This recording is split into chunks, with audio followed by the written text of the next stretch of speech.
अस्सलाम वालेकुम, मेरा नाम है अब्दुर्रहमान। आज का हमारा क्लास है टाइप्स ऑफ टिश्यू। तो टाइप्स ऑफ टिश्यू दो हैं, यानी लोकेशन के बेस पर या अकरेंस के बेस पर। जो प्लांट सेल के अंदर पाए जाते हैं तो इसको प्लांट टिश्यू कहा जाता है, और वो टिश्यू जो कि एनिमल बॉडी के अंदर मौजूद होता है तो उसको कहा जाता है एनिमल टिश्यू। एनिमल टिश्यू के भी फर्दर 4 टाइप्स है, वो भी हम इंशाल्लाह डिटेल में उसको हम स्टडी करेंगे। और इसी के साथ जो प्लांट टिश्यू हैं जो बेसिकली दो अकसाम के हैं, एक को सिंपल टिश्यू कहा जाता है और दूसरे को कंपाउंड टिश्यू कहा जाता है, तो भी हम डिटेल के साथ स्टडी करेंगे। तो जो सैंपल टिश्यू है, जैसे हमारे साथ मेरिस्टेमेटिक टिश्यू हैं जो कि हर वक्त डिवीजन की हालत में रहते हैं, उनका काम ये होता है कि वो डिवाइड होता रहे और मास ऐड करे और ग्रोथ और डेवलपमेंट को कॉज करे।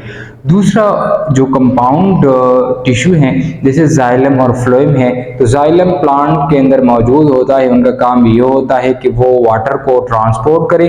और जो फ्लोएम होता है जो कि one of the best example of compound tissue, तो वो फूड की ट्रांसलोकेशन करता है। जैसे हमारे साथ एनिमल टिश्यू है, तो एनिमल टिश्यू का मतलब ये है कि ये वो टिश्यू हैं जो कि एनिमल बॉडी के अंदर ये मौजूद होता है। तो इसके 4 टाइप्स हैं।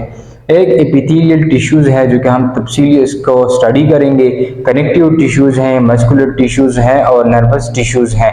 इंशाल्लाह इन सारी सब टॉपिक्स को हम 1 बाय 1 स्टडी करेंगे, डिटेल स्टडी उसका हम करेंगे।